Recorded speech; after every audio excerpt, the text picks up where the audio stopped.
Mr. Chairman. Mr. Secretary, when the President meets alone with President Putin, it allows the Kremlin-sponsored state media and the Russian Ministry of Defense to provide more information, at least from their perspective, not only to the American people, but sometimes it seems to the members of the President's own cabinet. So I'd like to ask you some questions to get to understand what actually happened. Has the President told you what he and President Putin discussed in their 2-hour closed-door meeting in Helsinki?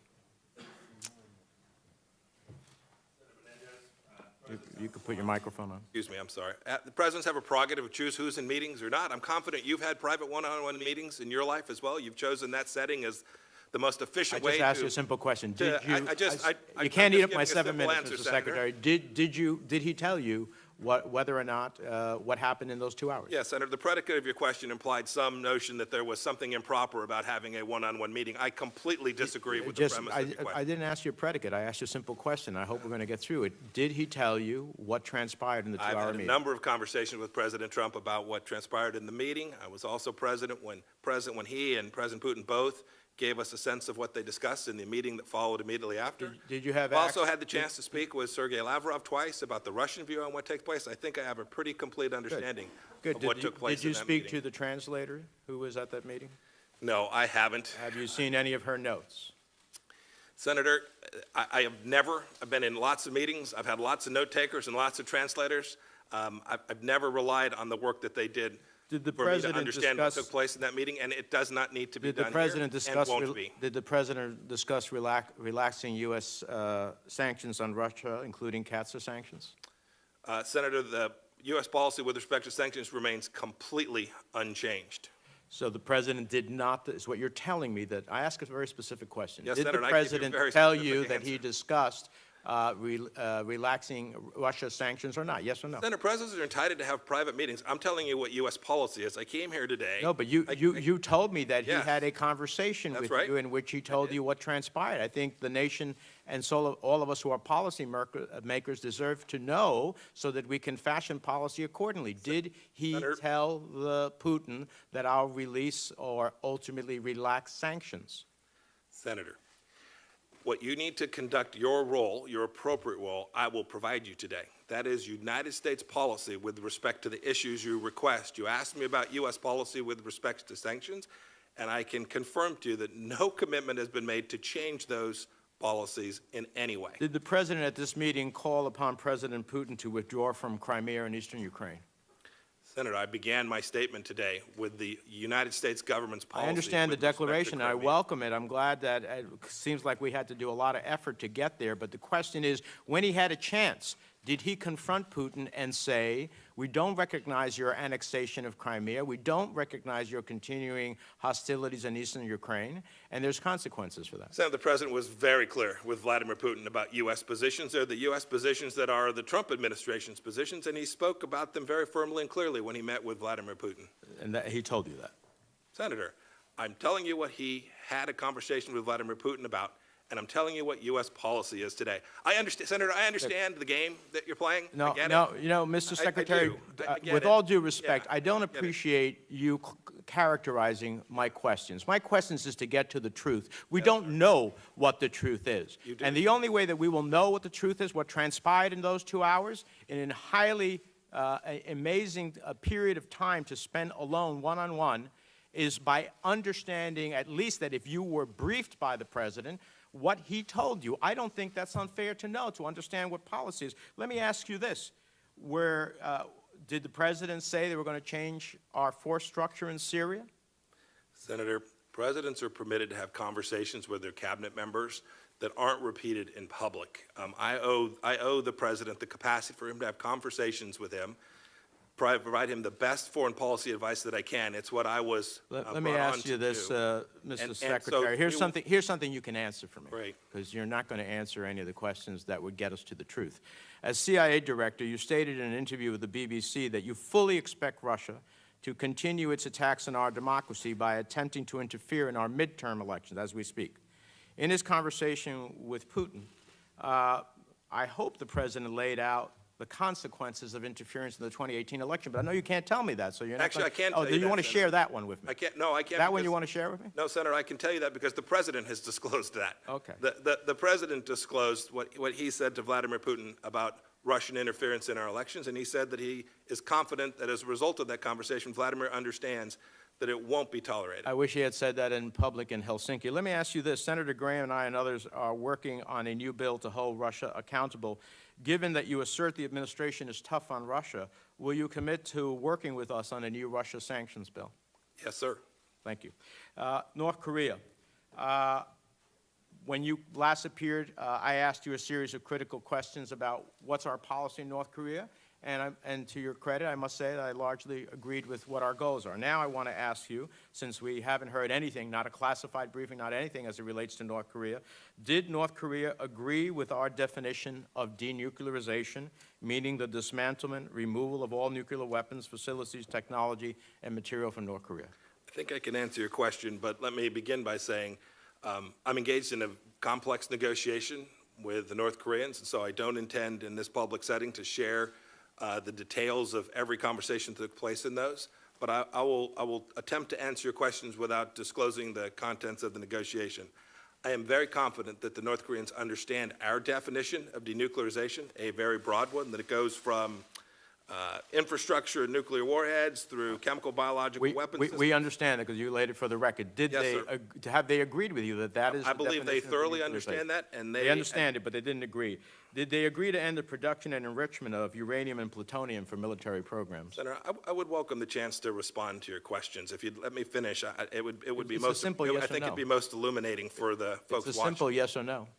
Could you repeat the question, please, Senator? It was the Surely. previous question I didn't have the chance to answer. Surely. Did North Korea agree to end the production and enrichment of uranium and plutonium for military programs? They have agreed to denuclearize fully. Yes, Senator. Okay, well, we don't have. Yes, an agree- it certainly includes the Well, full I range would, of their I would weapons love for you to come to a classified setting and tell all members what exactly transpired, because we don't know.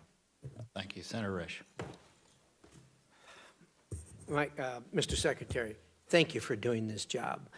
The President made a wise decision appointing you as Secretary of State, and you're acquitting yourself very well here today, and we appreciate that. You've always been straightforward with us, and I appreciate that. I know many of my colleagues, not all, but many of my colleagues fully appreciate that. I want to talk Are you prepared to say most, Senator, or are you just going to go with many? I'm going to stay with many. Let me say that as far as what happened at the NATO summit, very few Americans heard anything except the argument that went on about about funding. Now, I know the President believes, and I know you believe, and I believe, and I think most everyone believes that NATO is the most successful military alliance in the history of the world. And as you pointed out, it's certainly one of the pillars of our national security, and one that we need to support and one that we need to work well. There are very few downsides of NATO, but there is one blemish. And the President has underscored that publicly and well. His predecessor attempted to do it. All their predecessors attempted to do it. All those of us that meet with the Europeans from time to time underscore it. And that is the funding, or the lack thereof, that the Europeans have done. Only 8 of the NATO nations are actually meeting the commitment of 2%. First of all, the President is to be commended for underscoring this as only he can do in his unique way, and actually getting them to start talking about it, and now finally starting to agree to that.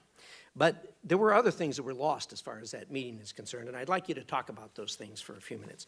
Number one is on the deterrence side, the 430's commitment to increase NATO readiness and speed up the time it takes allies to assemble and deploy forces, and that's a huge step forward.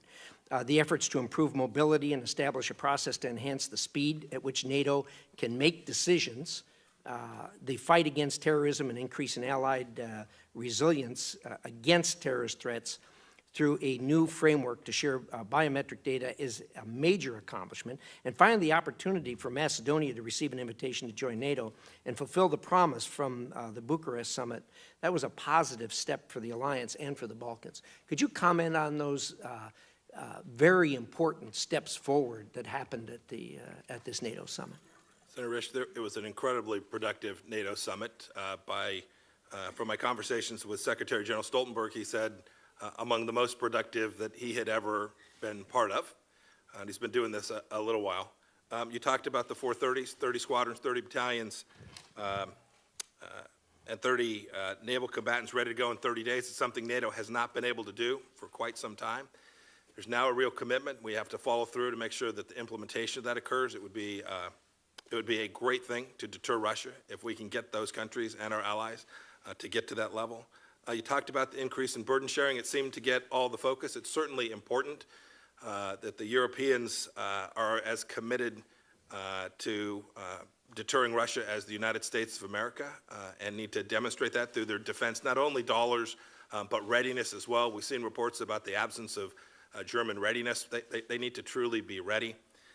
The President also raised another issue about energy and energy security at the NATO summit. He talked about the Nord Stream 2 pipeline and the risk that creates to the alliance in the event that Russia should decide to use energy as a weapon to coerce either formally or informally Germany or other European countries. He raised it to the forefront, and frankly, there are European countries that understand that risk and support America and our position on that as well.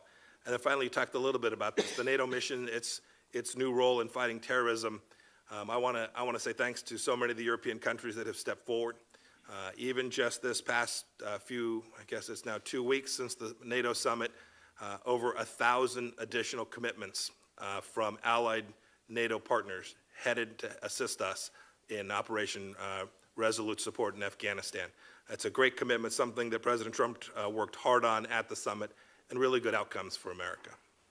Well, thank you so much. You're to be personally commended for those great successes, as is the President for leading in that regard. It's unfortunate that our friends and allies' feathers were ruffled a little bit just because we said they weren't paying their bills, but that's been going on for some time, and I think we're going to tolerate that. But they've got to step up, and I know you underscored that, and the President has certainly underscored that with them. I want to talk about Iran for just a moment. One of the big unreported stories as far as foreign relations is concerned is the issues and the difficulties that the Iranian people are having internally, financially and otherwise. And I know we're not in a classified setting, but there is some open reporting on these sources.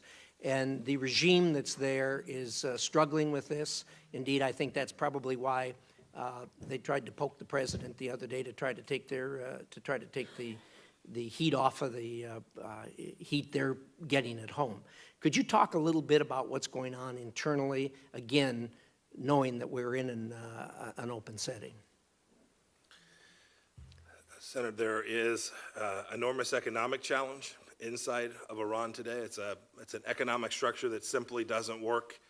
When you foment that, when you're a country of that scale that foments terror through Lebanese Hezbollah, through Shia militias in Iraq, into Yemen, conducts assassination attempts in European countries, provides enormous support for Hafez Assad outside of Lebanese Hezbollah in Syria. That's expensive. And I think the Iranian people are beginning to see that that's not the model that they want, that the Iranian expansionism that the supreme leader in Qasem Soleimani so favor is not what they're looking for. And I think you're beginning to see the economic impact combined with understandings inside of Iran of the kleptocracy that it is, leading to fundamental decisions that the Iranian people will ultimately have to make. You agree with me that that acceleration of that understanding by the Iranian people has been very rapid over the last 6 months?